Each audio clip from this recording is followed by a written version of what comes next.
Hey, Shawnee friends. Wanted to jump on here.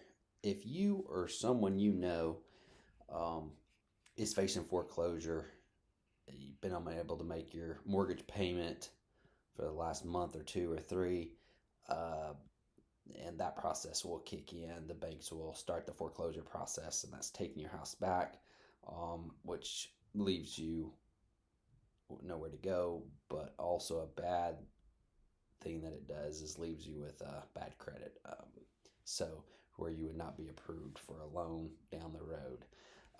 I've been able to help several sellers. So if you find yourself in this situation, or like I said, someone you know, um, don't be embarrassed. I know it's an embarrassing thing, but no need to be. Life happens. I particularly had family with medical instances where they were just unable, they garnished the wages and unable to make the mortgage payment and they lost the home. So, and the Love Bill will help you out of this and save your credit. So if you could and would like to be saved that, give me a call. The number is 618-539-2290, or jump on my website, StephenBuysHousesFast.com.